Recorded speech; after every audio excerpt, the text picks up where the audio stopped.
Delighted to have Miguel Silva, who's the Senior Delivery Manager with West Midlands Combined Authority, Emma Taylor, who's the ESOL Regional Lead within Migration Law Yorkshire, and thirdly, last but not least, Alistair Feeney, who's the Policy and Public Affairs Officer at the Bell Foundation. I'm going to ask Miguel, Emma, and Alistair each to kind of say some sort of opening remarks for the sort of 5 minutes or so each. And then what we'll do is open that up to kind of comments, questions. Feel free to put any kind of questions or comments in the chat as we go, and we'll try and sort of keep an eye on those and kind of pick up on those as people sort of go along. There will also be towards the end of the session a poll where we will kind of take the temperature in terms of your own thoughts around the implications of devolution. So I'm going to sort of turn first to Miguel, if that's okay. So really just to sort of obviously put a slant on the West Midlands and particularly how that devolved funding has been used within the authority compared to the national picture and really what's the impact of that been and I guess trying to beyond that look at where there have been examples of innovative practice. So Miguel, I'll give you the floor for the next sort of 5 minutes or so. Thank you, Paul. So one of the first things probably to say about devolution is that we can look at funding in a different way. We can look at funding more on outcomes and link it to the intent of what we are funding.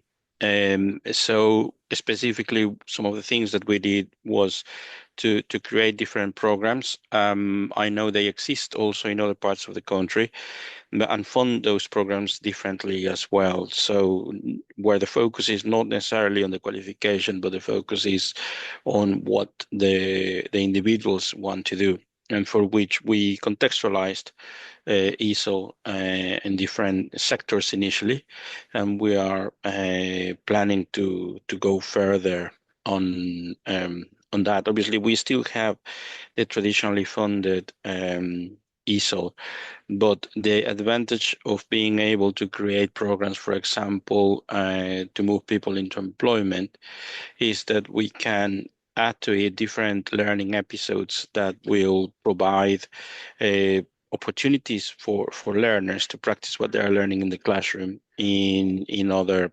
environments and environments that are relevant to what they want to do, and therefore motivation increases. So one such example is a pilot that we are running where there's a partnership between an adult education provider and a charity who provides housing advice. So the adult education provider is delivering the language acquisition part of it, and the charity is complementing that with employment support, housing support, integration support, and wraparound. The charity has what they call pathway navigators. The pathway navigators are in the classroom. They know exactly the scheme of work and what is being learned every lesson, and they take those elements out in interactions outside the classroom in the real world as they help the learners brokering conversations, for example, with small employers in the area, as they help the learners with housing support or with informal legal advice or family advice as well, conflict resolution, all sorts.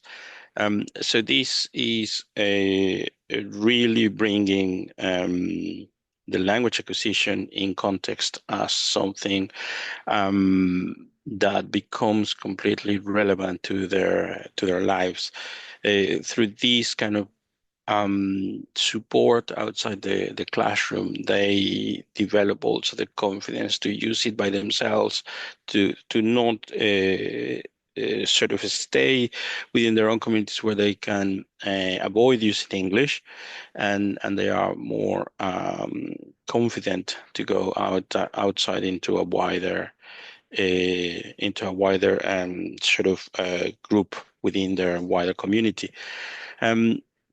So the last two things to say about these also relates to relevance, motivation, and what those interactions outside the classroom do is we are very keen that the delivery develops cultural capital and social capital, as well as transferable skills. We believe, and we have seen it in wider programs, also in foundational skills, that the development in parallel of transferable skills supports their ability to engage in many different contexts that in turn develops further their language. We really want the English language acquisition part of the offer in the region to not be in that isolated island and be part of the wider skills. So we have a lot of plans on that in the near future to keep developing that.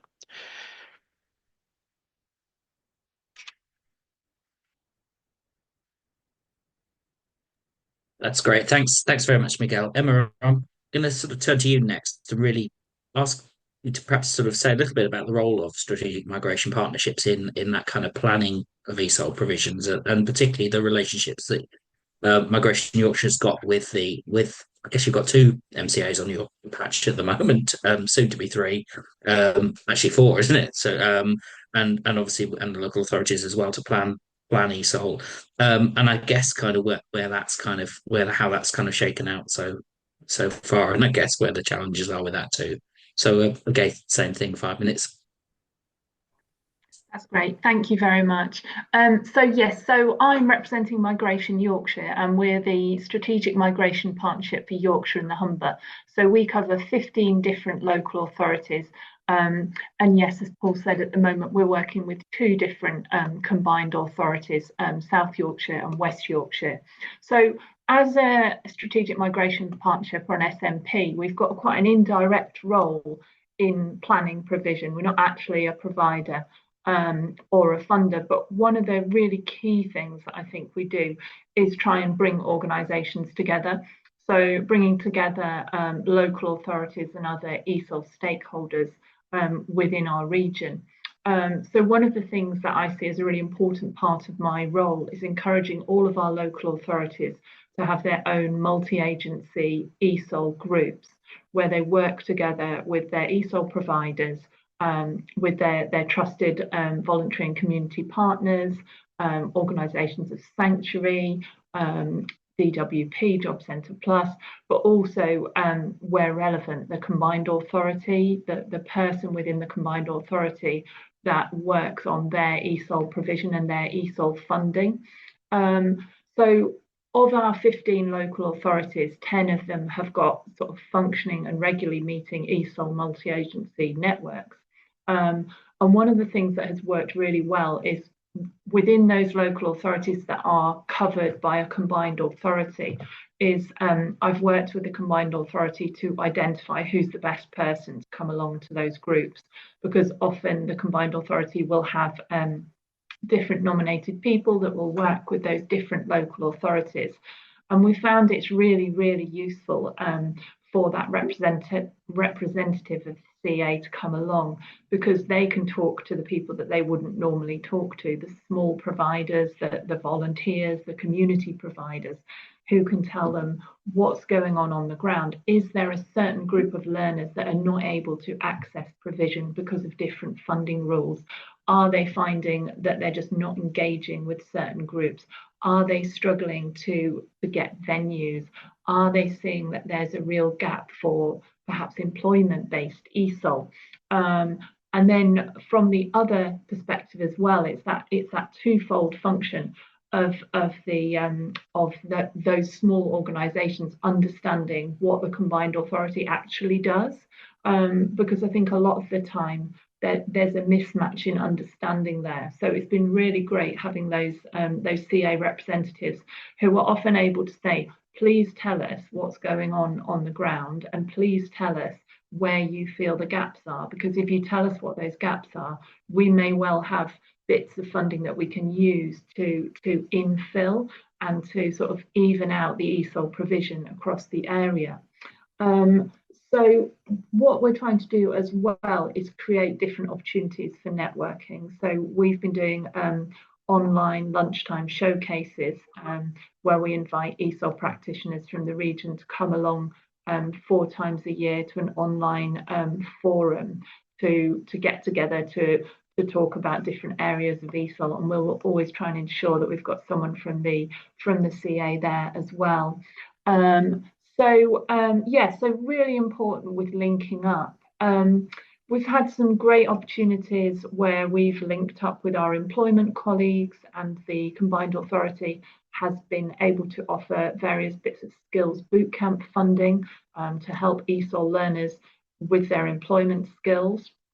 And I think that's been great. That's been really positive. And I think our key challenges have been what you would expect really when you're working with an organisation, knowing who to work with, knowing who the right person is. We're quite a big organisation. The CAs are quite big organisations, so it's making sure that we're not duplicating work, and we're streamlining, and we all know what the other person is doing. But I would say that the real key here has been networking, pulling people together, and having that kind of two-way interaction between the CAs, the local authorities, and everyone the local authorities are working with. Okay, thank you. Thanks very much for that, Emma. Then sort of last but not least, I'll turn to Alistair, and I guess really from your perspective, and the Nobel Foundation's perspective, what do we think broadly are the sort of key benefits and opportunities that kind of stem from the devolution of particularly ESOL funding? But I guess also what are the drawbacks with that, and maybe what can we learn from this so far? So Alistair, perhaps I'll give you the floor for the next 5 minutes. Thanks, Paul. And thanks very much for having me to speak here today. From the Bell Foundation, for those who don't know us, we're a national charity that looks to overcoming exclusion through language education. Our work with the MCAs has stemmed out of a piece of work we've done in collaboration with the Association of Colleges, which is set to come out early next year, where we've taken a bit of a snapshot of what MCAs are currently doing for ESOL provision across the country. It's nothing comprehensive or evaluative, but it's just to, provide a list of, what's out there, what's working well, and how it fits into the national picture. So I had really interesting conversations with Miguel and his counterparts at some of the MCAs, community ESOL providers, and figures from colleges, just to sort of take stock of sort of what's currently underway. We've seen that there's 620,000 people who've been resident in the UK for 5 years or longer who don't have, good or any English, which would be the size of the UK's third largest city. Or if we're talking in terms of MCAs, that's bigger than Tees Valley. But in terms of what some MCAs are doing really well, and the obvious benefit is the tailoring and the flexibility and the responsiveness to local need. You've seen Greater London removing the requirement for 3 years for access to ESOL, in response quite nimbly to Ukraine and to the benefit of Hong Kongers coming and settling in London. Likewise, they've uplifted funding rates for courses level 2 and below. So I think the London factor is now about 15% on top of the Education Skills Funding Agency's base rate on this. And we're seeing sort of quite good evaluative outcomes from their sort of London Learners Survey. There was a pilot in the year 20 to 21. I think 96% report a positive experience, and 100,000 people were supported into further work in a new job. I think the most interesting bit to come out of that for me is for those in work, their earnings increased by 10% for the sake of having access to ESOL and courses. And I think this is something that more broadly merits attention. It's something I've been looking at in terms of sort of cost benefit analysis of ESOL to sort of project a national case for more funding, and sort of stats like this I think only underlie that someone needs to sort of get under the bonnet of the benefits that ESOL can provide more broadly, and sort of within the current skills industry picture, the economic benefits that accompany sort of unlocking the potential within this group more broadly. Greater Manchester has sort of worked to tackle the data paucity that exists for this group of learners at a local level. So at least they have a more evaluative sort of wealth of data to target provision within their area.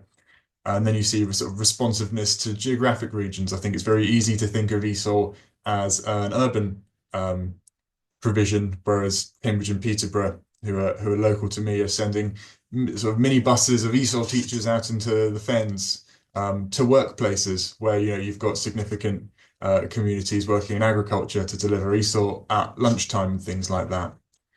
In terms of some drawbacks, I think when it was talking with third sector providers of ESOL, there was a perceived rigidity sometimes. I think it's easy to be attached to what's new and exciting, but there was a view among some in the community provision area that there was perhaps a lack of recognition, I think, for systems that maybe were currently in place or working well.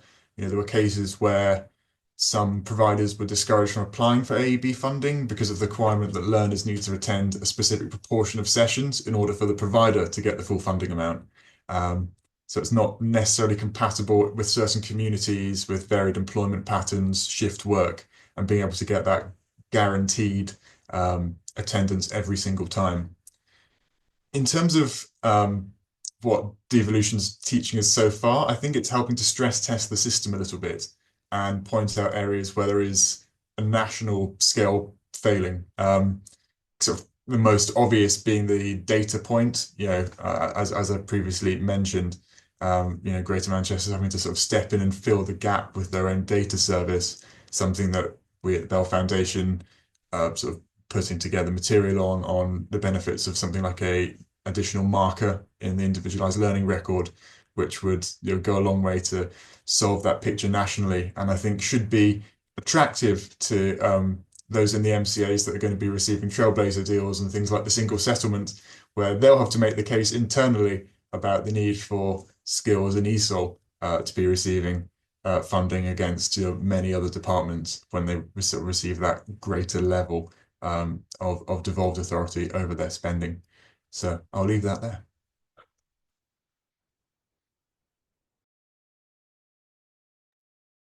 Thanks very much for that, Alistair.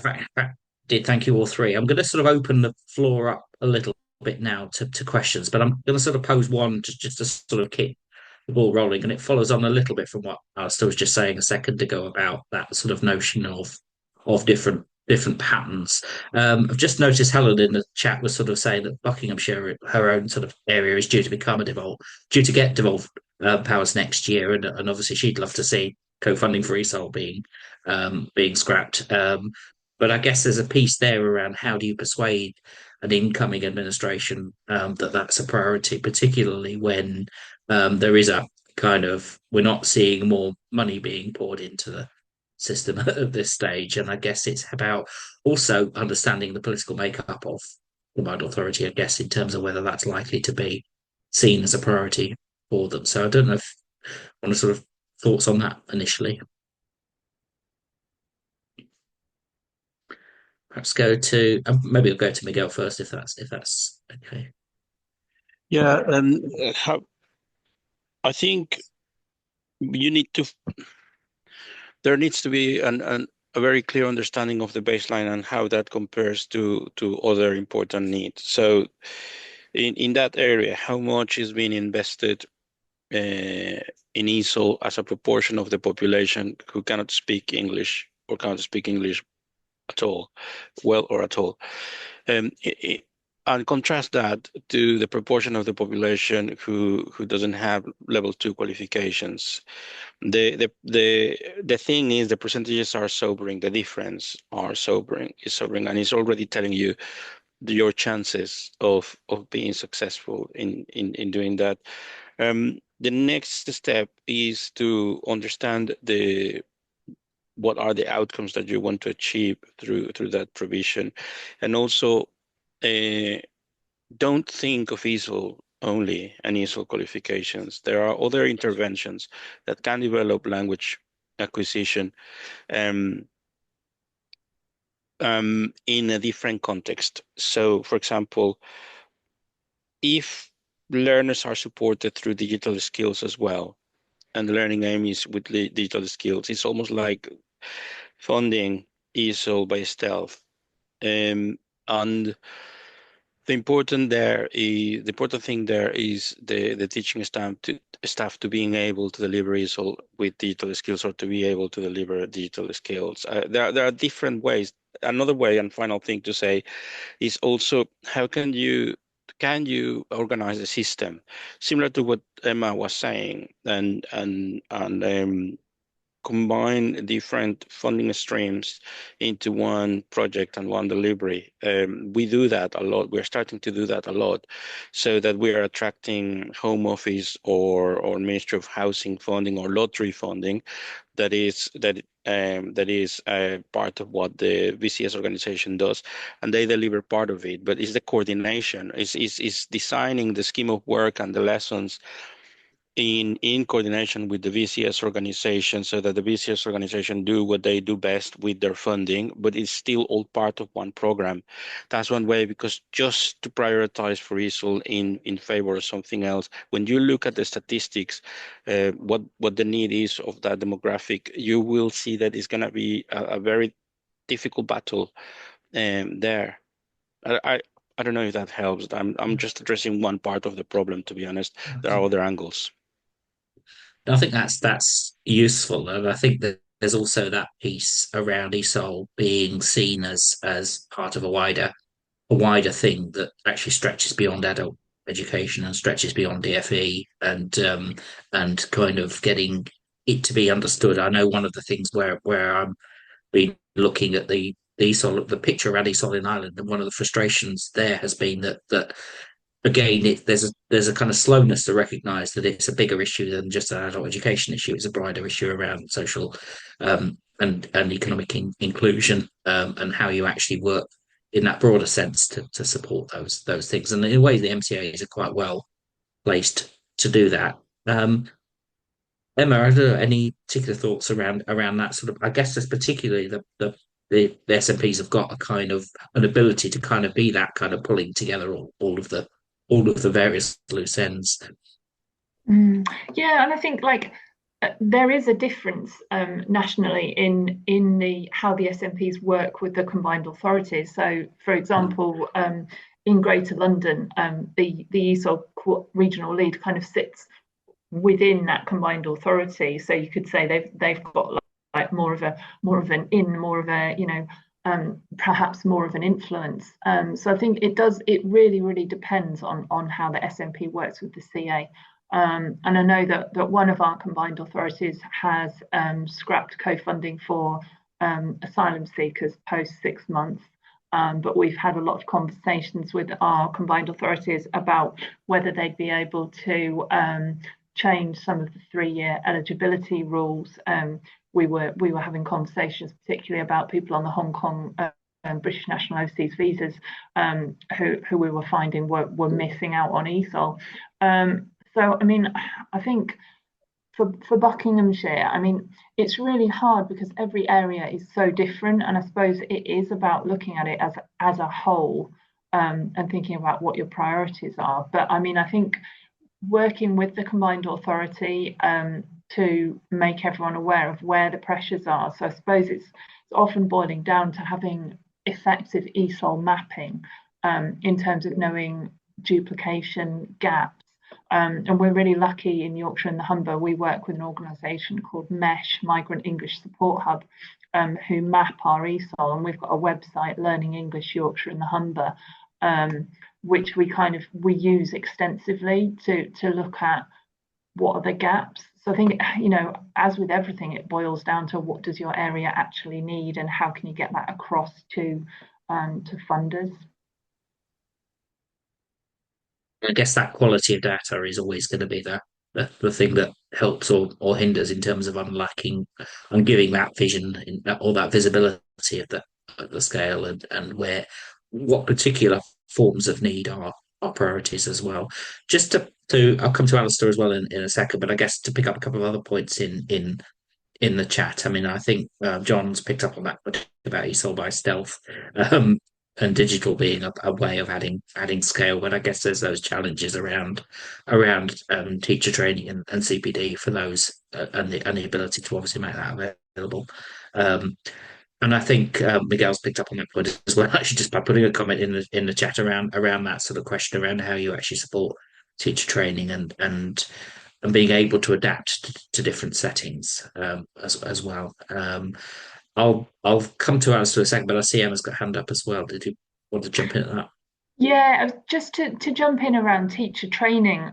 So one of our combined authorities had managed to put some funding into a CELTA program. So they were going to offer CELTA. They went out to tender. They found a provider. They were going to offer a part-time CELTA. The provider couldn't recruit trainers to offer that CELTA program. And I know that's a completely different discussion that we could talk about for ages around teacher training and the availability of.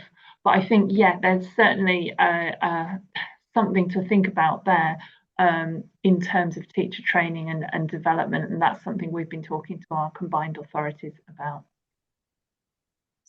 It's quite interesting, quite exciting potentially in the sense that you've got that ability to have that dialogue quite early on in the game and really shape something to fit it. And I guess I know one of the things that we've certainly flagged at various times through the Tecla has been that kind of capacity. Well, firstly capacity around teacher training, but also around that ability to shape teacher training, particularly around ESOL contexts. And particularly around making sure that those programs kind of equip people adequately to sort of deal with all of the situations that they might encounter in the various contexts in which they're teaching ESOL. Alistair, I'll perhaps come to you next if that's okay. Any other sort of thoughts, and then Miguel as well. I really can't add anything beyond what Miguel said on this. I think it's spot on. Yeah. Miguel, I see you got your hand up again if that's Yeah, there's an aspect about systems change, and that's something that the combined authorities can help with. For example, we know that voluntary community sector organizations have a massive reach into the community. What they don't have is sustainable funding, and what they don't always have is trained or qualified teachers. If they were to access our skills fund, they are subject to Ofsted inspections, and they are always nervous about that. But one of the things that we are about to start trialing is to enable the system in a way that it becomes like an ecosystem with symbiotic relationships, where the VCS organization becomes the recruitment arm for the adult education. And the BCS organization is funded for the first engagement, stabilization of the learner, or initial English language acquisition delivery, and they get paid for every enrollment into adult education. In return, adult education, what they are getting is more learners. So in terms of reaching out and marketing, reaching out is one of the priorities for us. They also deliver training for the trainers, so they get paid for that delivery of the tutors in the VCS organization. That will start removing the suspicion that prevails between the two organizations, as in the VCS organization saying, I don't want to lose my learners. This is about the system. The advantage of that as well is that delivery of ESOL becomes more formalized in the settings where usually it's not formalized. There are other models as well, kind of expanding into how we can build a chain that reaches bigger groups and maximize the funding. So that's one aspect of teacher training into the kind of wider community. The other thing that I commented in the chat is you really have two options, and I believe you have to go for both.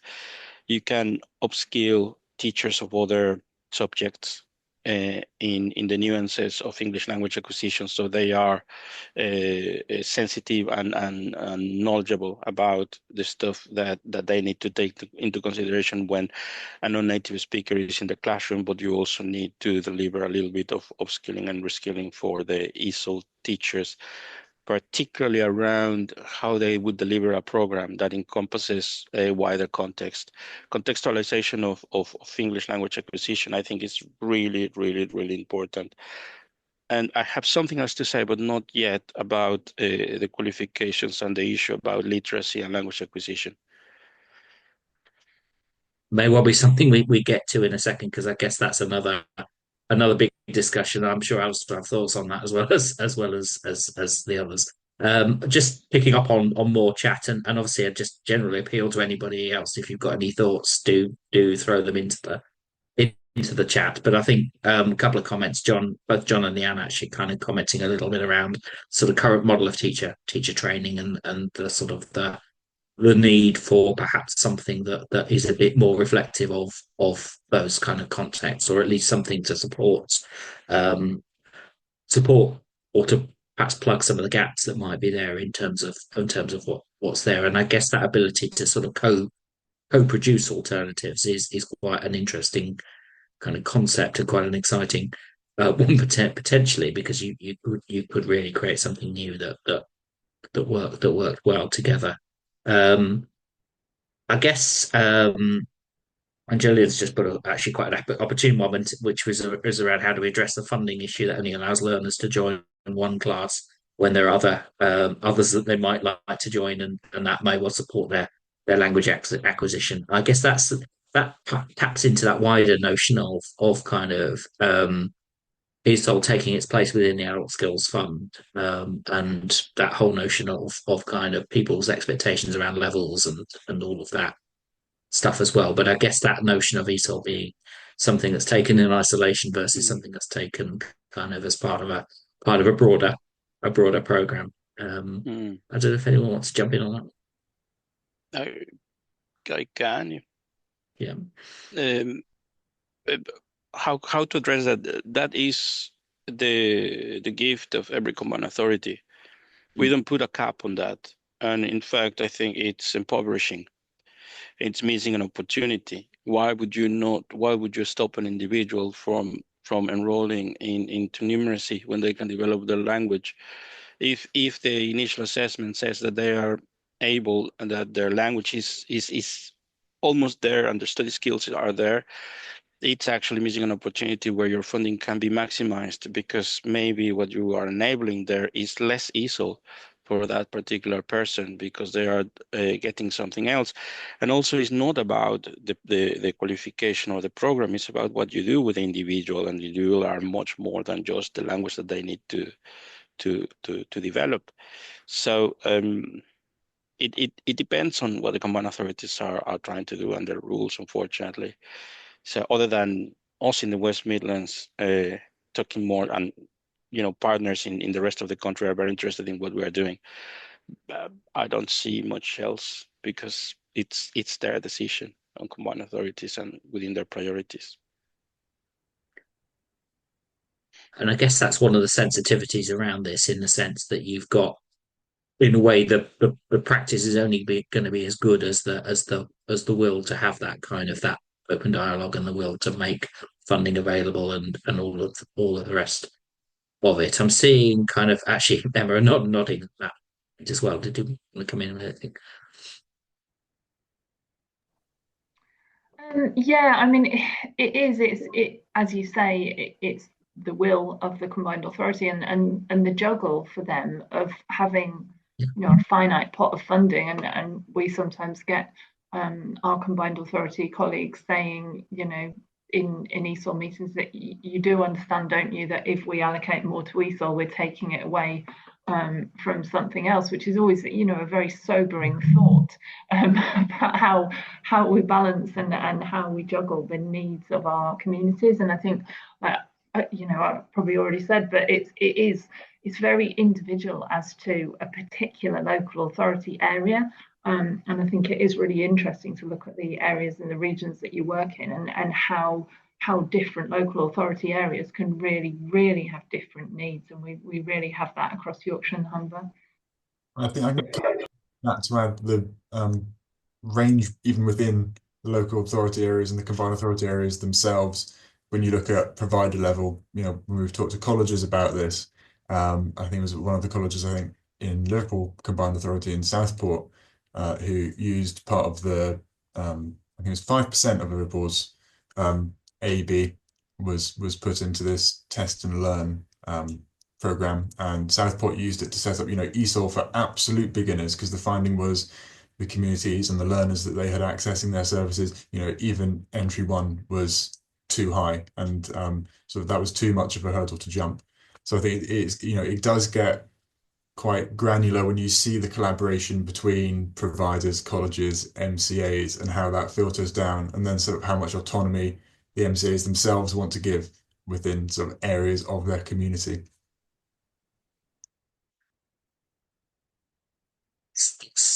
Quite as well, and that ability to I guess that sense of ambition, as well as that ability to and there's always that challenge around, we know it's a finite pot of money out there, but to how best to use it as well. John, just go back to the comments. John's put a couple of comments in, which I guess segues into a little bit of something that Alistair touched on earlier on around the whole kind of qualification landscape. And he said one of the factors is that ESOL teaching is also far too narrowed by the current exam regime, and that perhaps hampers the extent to which there can be that cross contextuality. Um, I know that we are due in a couple of years' time a refreshing or a refresh or a relook at the current sort of suite of ESOL skills for life qualifications. I guess time will tell as to how that plays out. But I know the Bell Foundation has sort of thrown some opening salvos into that debate in terms of calling for actually quite a radical rethink, rather than necessarily just a little bit of tweaking to the current sort of adult ESOL core curriculum and all the stuff that flows from that. I guess there's an element of how much can those sorts of things be addressed at MCA level versus on an England-wide basis. And I guess the other bigger challenge, and I speak as somebody who's outside England, is that obviously the spillover effect of something as big as that obviously has an impact on particularly Northern Ireland and Wales, where they also currently use the adult ESOL core curriculum as the kind of basis for most of their funded provision. So I guess there's a sense of kind of looking at what our asks might be for that, but also kind of what we think is feasible, and how much do we want to cling on to that ability to shape and adapt things at a local level. If I can pick up on that, and Yeah. first my required plug of the Bell Foundation's qualification and curriculum review, which I encourage you all to go on our website and look it up. It's a piece of work, like Paul said, sort of forecasting when the opportunity arises, what sort of some key areas of review recommendation to the curriculum as it exists. I think in terms of how our recommendations can probably line up with a greater role of the MCAs is about sort of giving support for learners to progress for further education, and especially employment. So, if you're looking at ESOL for work or ESOL in work, I can let Miguel maybe talk about what WMCA is doing for their vocational ESOL, or I think it's ESOL for care, Miguel, if that's right, in terms of providing sort of targeted tuition for specific sectors and specific roles. I think this ties in more broadly to the fact there's not a national strategy for ESOL. There's not a national language strategy, and that's something that we'd be very keen to see.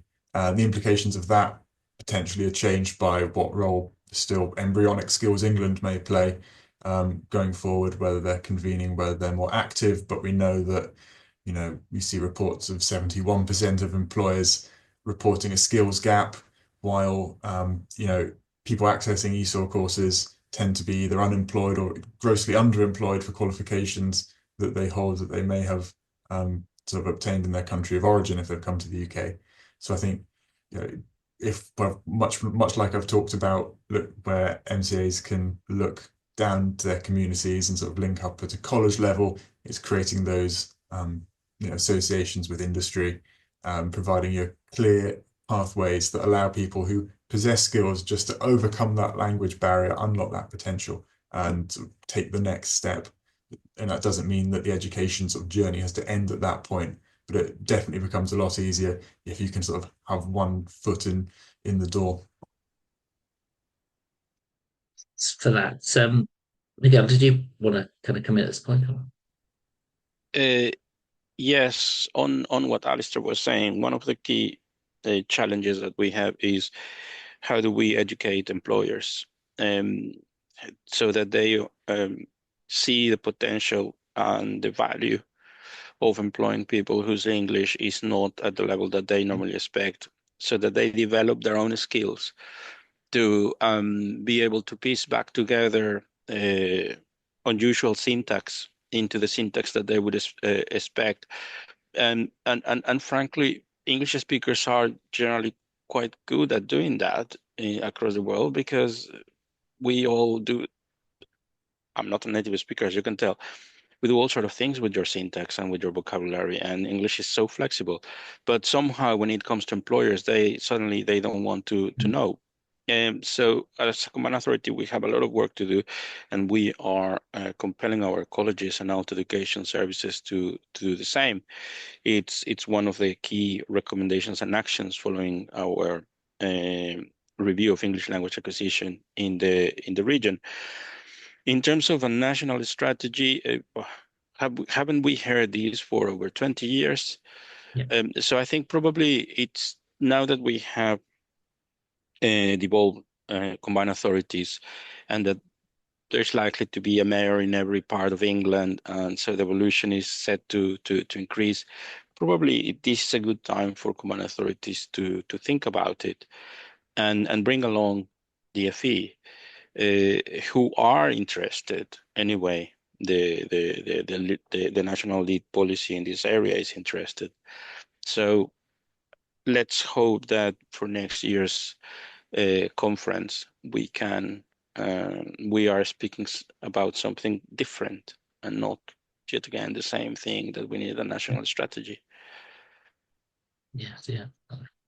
I mean, we as Nateka have been sort of calling for a strategy for England for nearly 10 years now, actually, and I guess that really fell back from when when there was a strategy of sorts, the Skills for Life strategy during the noughties, that there was money kind of poured into the system for a period. There was obviously, we can love it or loathe it, the core curriculum that flowed from that, and the current suite of qualifications that most people work with, and I guess also a planned approach to teacher training that and we can critique various aspects of all of those things, but there was some commitment to that. I guess the challenge is around the dangers that come with a one size fits all national strategy, and whether that has got the ability to reflect local need enough, and the ability to allow for that sort of interesting and innovative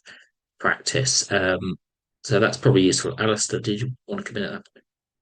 Yeah, I mean, I think it's worth raising the funding aspect at some point, or how much money there is to work with, because a national strategy and the scope of it can probably only be determined by the money there is to go around. I think it was a 56% real term cut in the AEB between 2009 and 2017. And I think that number actually increases if you just isolate it to class, the spending on classroom delivery. Now, the MCAs are doing a really good job with what they have.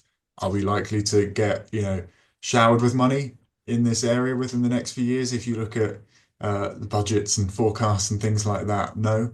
But yeah, I think that's where, especially on, say, the employment side, and that link up is a way to sort of bridge the gap to hopefully such a time as there'll be a bit more funding coming the way.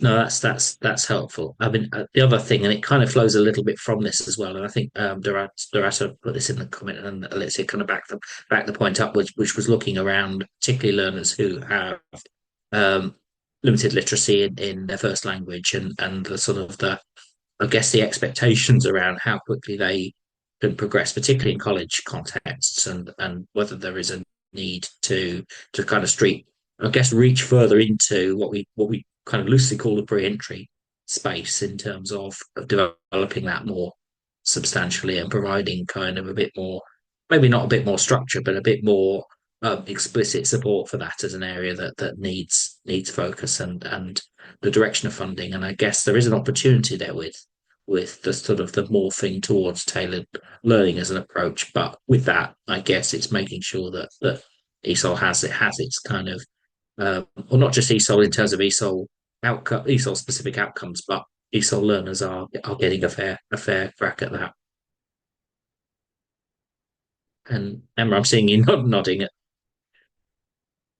It's my ESOL teacher background. I have to nod along to things.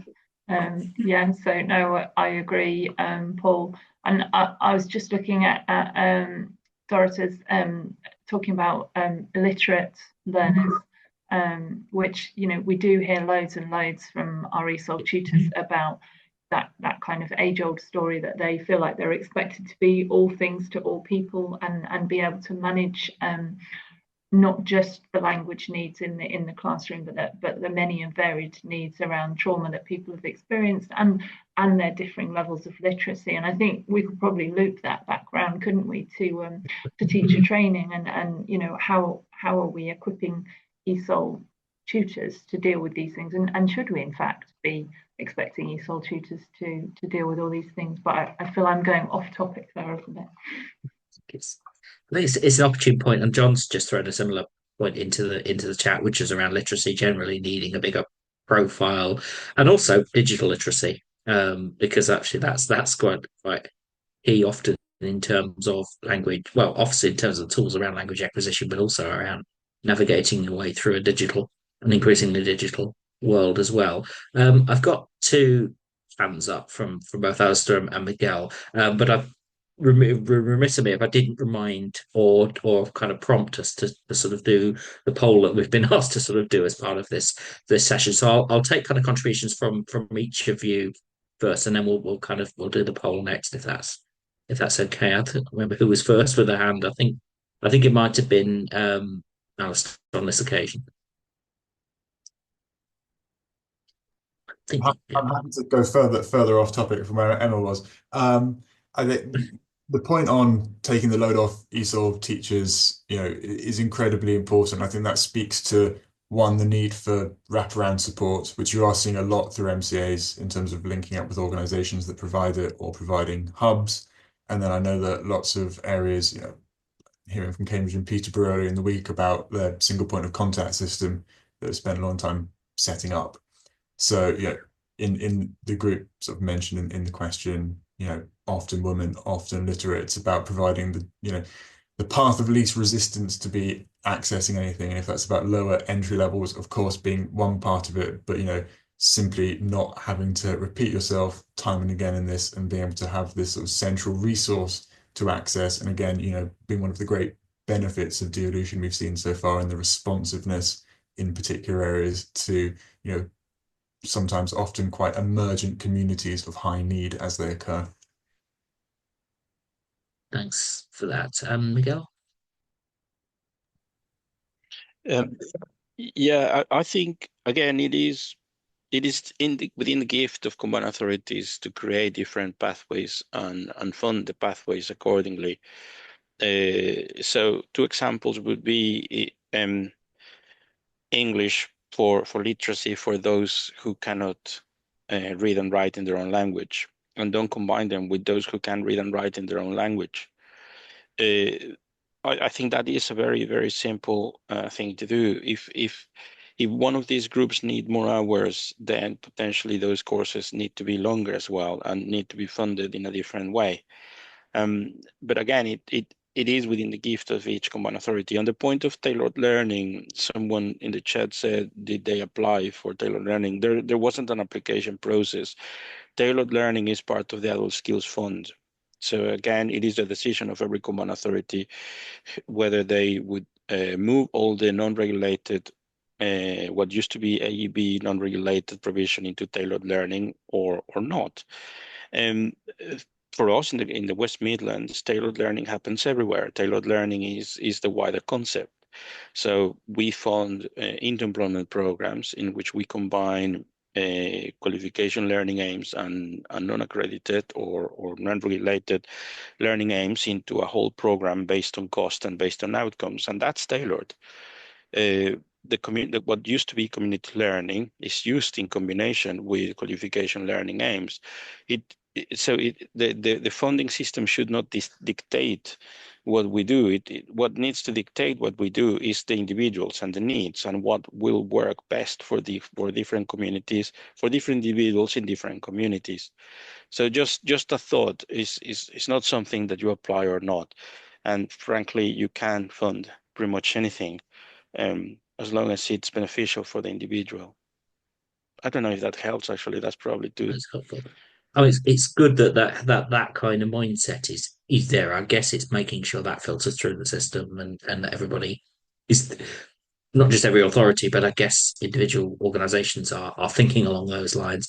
I better take the poll because I'm conscious we've only got about 6 minutes to finish off. So we have a poll that we're going to ask you to sort of gather your thoughts on, which was really how has devolution impacted access to ESOL? You've got either a choice between saying it's been a positive overall, a negative overall, or it's had no impact. So you're welcome to vote now. I'm going to debate whether I should vote myself, but certainly I'll see how people have answered. So I'm going to vote myself. We'll see how others are doing.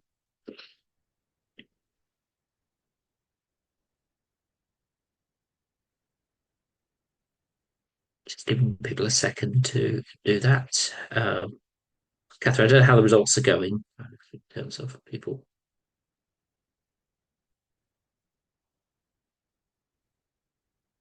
Okay, we might just.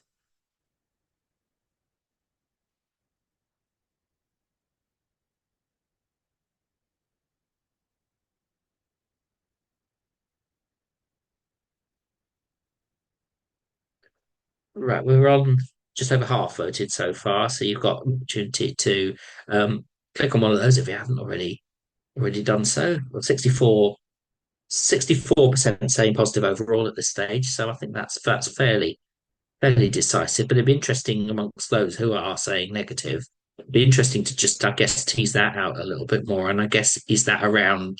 I don't live in an authority that's on top of that's doing lots of interesting things, or is it kind of amongst the broader principle? And I guess, yeah, roughly a third saying no impact at all, 4% saying negative. So actually, few people, I guess, be interesting to unpick that no impact versus negative in terms of is that because we haven't seen anything yet, or is it kind of that we're just not involved? But brilliant, thanks everybody for your votes on that. I guess we'll put final figures up before the end of the session. Any thoughts, reflections on that? I guess there is that element of double-edged sword around the notion of if the more that there is local variation, the more there is that sense of postcode lottery and people feeling or particularly for those that live just outside an authority area who might be quite visibly seen to be missing out on opportunities.